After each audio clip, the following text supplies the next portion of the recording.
Okay, so I've been hearing a lot of stuff about Snow White and how much of a massive failure this movie has been, which has been music to my ears. Because as soon as I knew who was playing Snow White in this movie, I immediately wrote it off. I knew the movie was going to be complete, utter garbage. And surprise, surprise, it's garbage. Okay. Another one of those go woke, go broke examples. I don't understand if Disney is going to ever learn their lesson.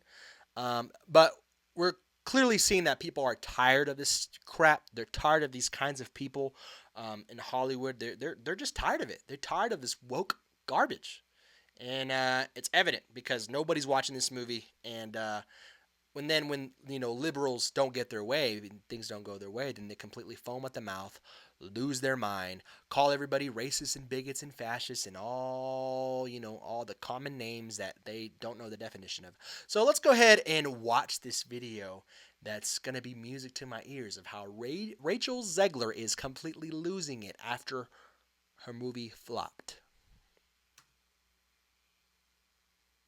Ever watch a movie flop so hard that even the lead actress had to sit in an empty theater just to process Yikes! it? Because that's exactly what happened to Rachel Zegler, Good. who didn't just star in Disney's Snow White, she starred in one of the most brutal Hollywood flops ever seen. Since the movie's second weekend numbers and reviews, this wasn't just a box office flop. $370 million. Career-defining catastrophe. Man. From political rants to co-star beef, Rachel didn't just burn bridges, she lit the whole kingdom on fire. Sounds like we know who the problem was in the filming of this video. Not video, sorry. The filming of this movie. Sounds like she's the common denominator in all the problems. And now, after months of dragging this film through every controversy possible, Rachel Zegler completely lost it after Snow White bombed. Yep. You know, the Classic. flop is real when the lead actress shows up to her own movie and the room is so quiet you can hear popcorn kernels crying. That is sad. Rachel brought her friends, likely for moral support, to what looked more like a private screening than a major Disney release. Fans probably defended her, saying that they just rented out the whole theater, but I don't know. Everyone seems to be posting She definitely did not rent that theater. That's how many people were actually there.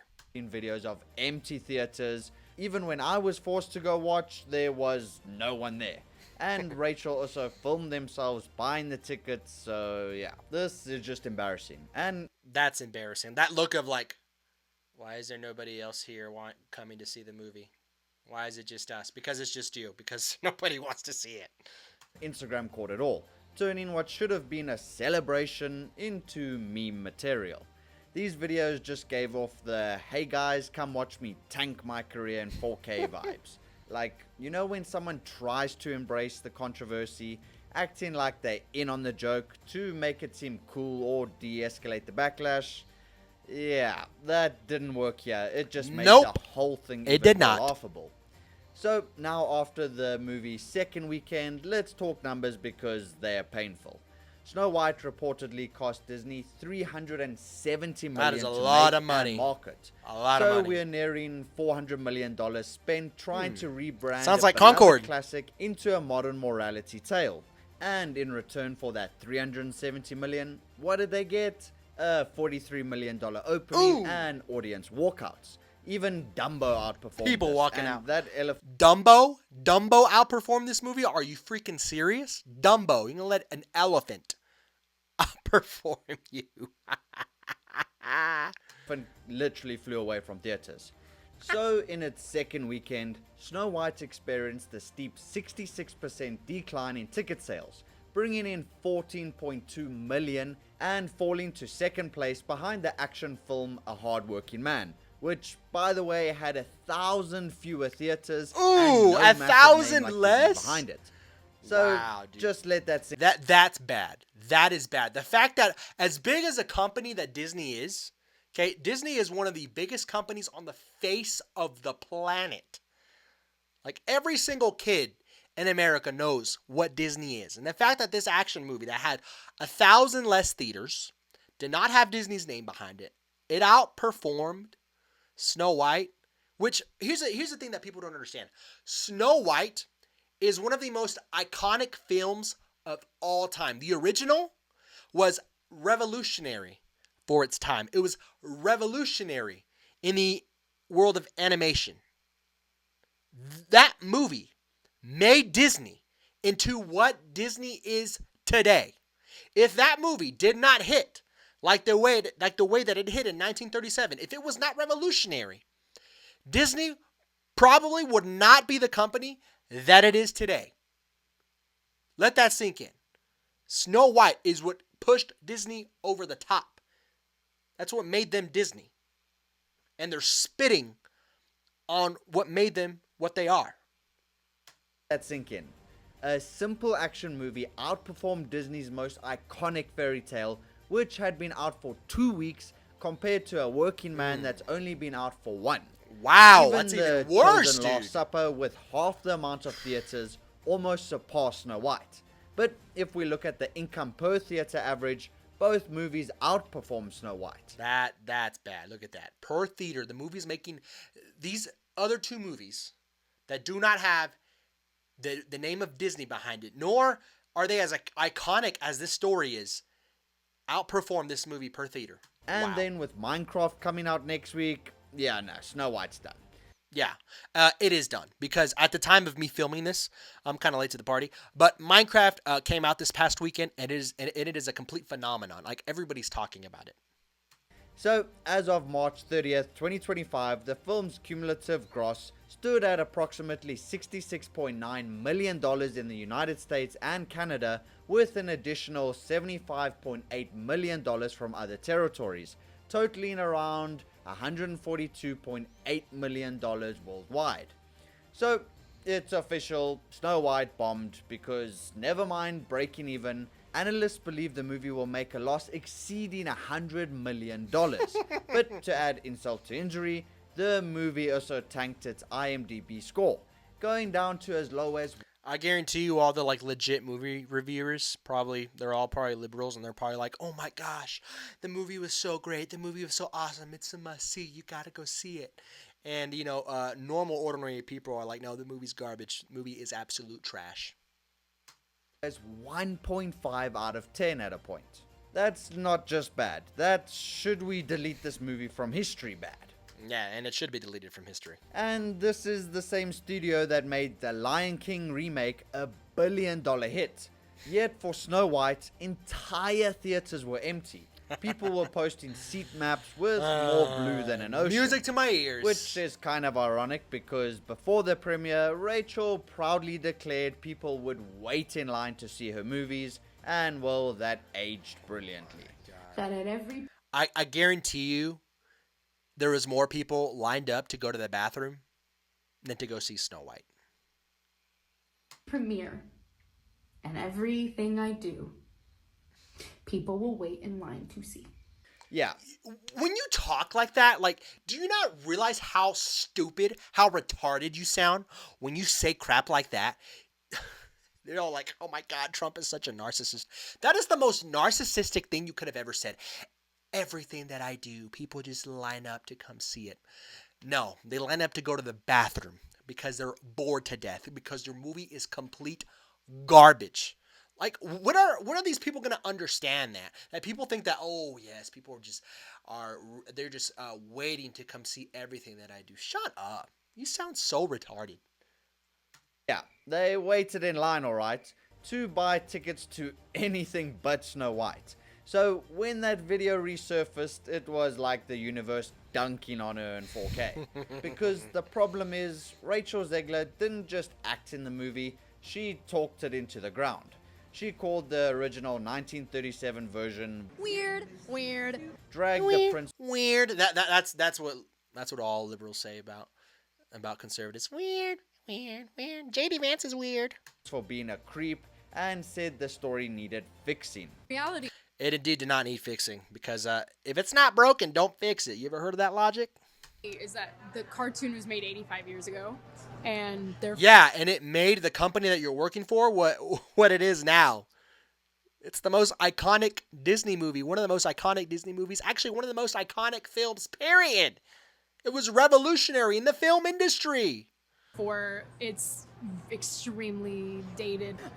There's a big focus on her love story with a guy who literally stalks her. That alone ticked off Disney diehards who grew up on the OG fairy tale. Let me see these comments. So they're taking love out of a classic love story. Gotcha. Sorry, I'm not wasting a dime on this movie. The original 1937 classic is a masterpiece. Yeah, it is. It's like I said, it's most iconic film of all time. Not every girl wants to be a leader. Plenty of girls want to find love. That's perfectly healthy. Yes, a freaking men. Here's the thing, Snow White. These kinds of movies, these princess movies, are made for little girls.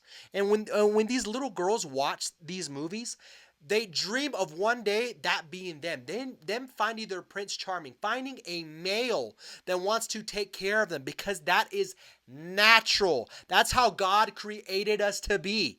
Okay? I don't understand what's so bad about a female wanting to be taking care of a male. All women should want that. Okay, that's perfectly fine. It's healthy. That's the way it should be. And there should be males that should not be scared to go out and find a woman to fall in love with them and to desire to take care of that woman and treat her right and love on her. That's completely natural. That's how God created men and women to be. And liberals are just like, no, we need to get rid of that. Masculinity, misogyny. The only reason why this movie flopped is because misogyny. Then she doubled down by telling entire political groups not to watch the film. There you go. There you go. You're the lead in a family-friendly movie, not a political insulting campaign. your consumer. Never mind the fact she told like half the country not to watch the movie. I don't need your business. I didn't think she could get any more stupid than this, seriously. I don't understand this logic either. Businesses, whenever you're doing business and you insult your consumer, you insult your audience, and then your audience says, you know what, you're insulting me, so guess what? Screw you, I'm not buying your product. And then your product fails. And then you're like, my product failed, and it's because they're misogynist. It's the misogynist and racist fault. You literally insulted your audience. You insulted the consumers. She insulted half of America on behalf of her film.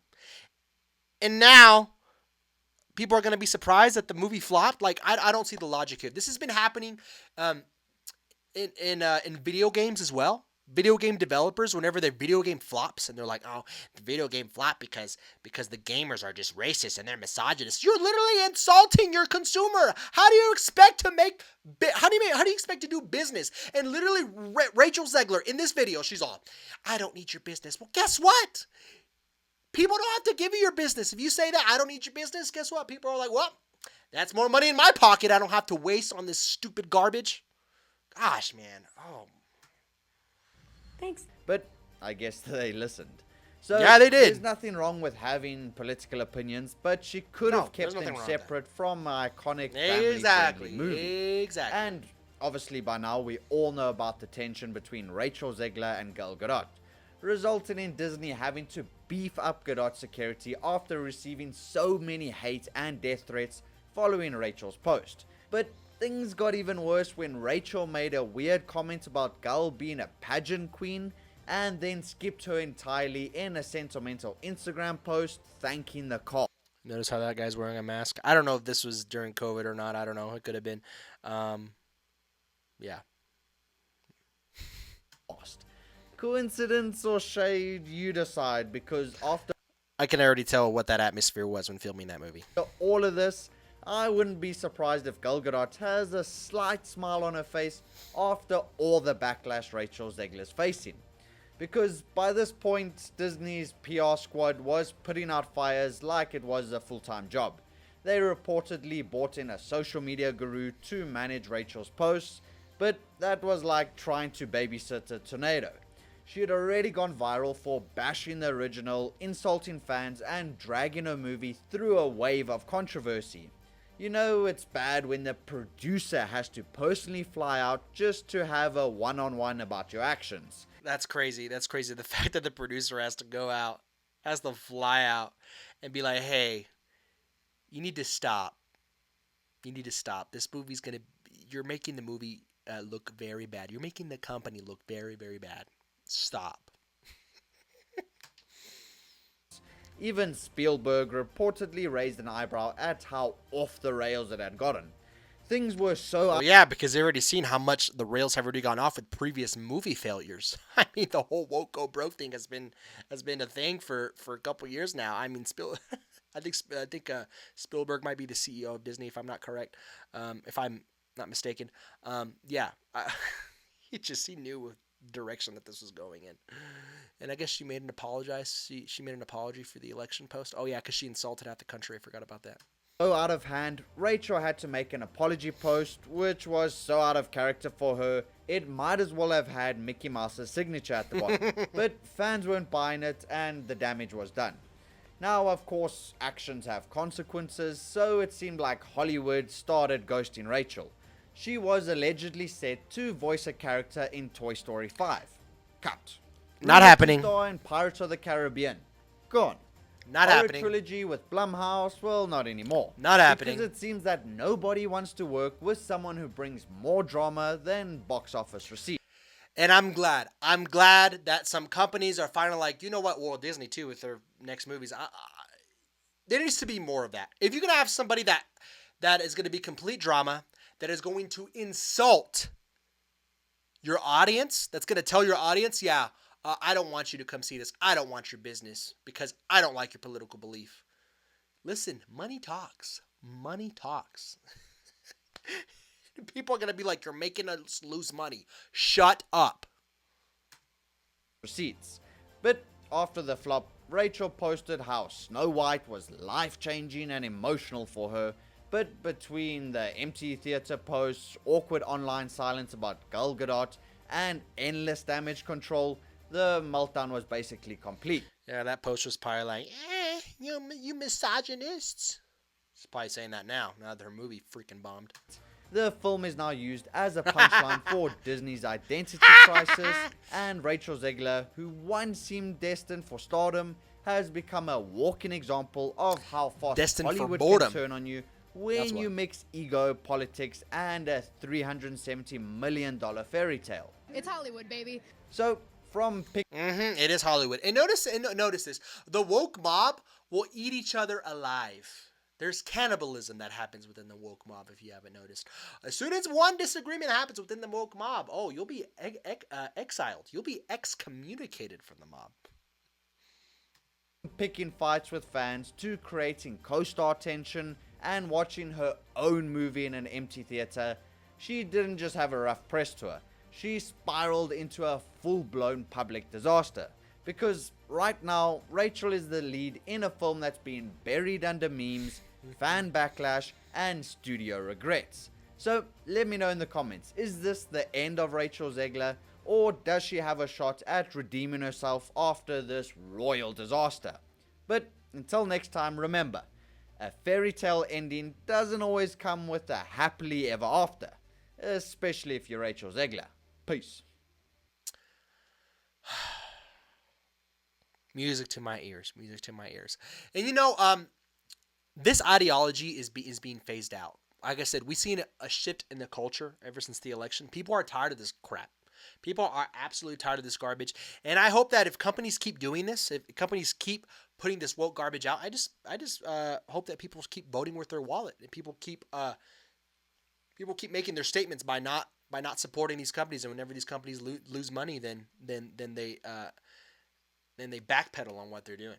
Okay, just like, for example, like Target, all the money that they lost, they had to walk back what they were doing with their freaking disgusting children's wear that was LGBTQ friendly. Like, what the hell is that, man? And then we have Bud Light, who loses billions of dollars because they put a commercial with Dylan Mulvaney, a male cosplaying as a woman. Okay, and then it was so bad for them that they had to apologize. And then not only that, they had to bring somebody like Dana White, a conservative figure, to do a commercial for them for Bud Light to show their audience, hey guys, hey, we have Dana White in our commercial. We like conservatives too. Come buy our product, please. We're losing all this money. Yeah, I just hope that people just keep waking up to this and stop supporting this garbage, and they keep seeing right through this crap, because people are tired of it. People are. And I'm glad this movie flopped.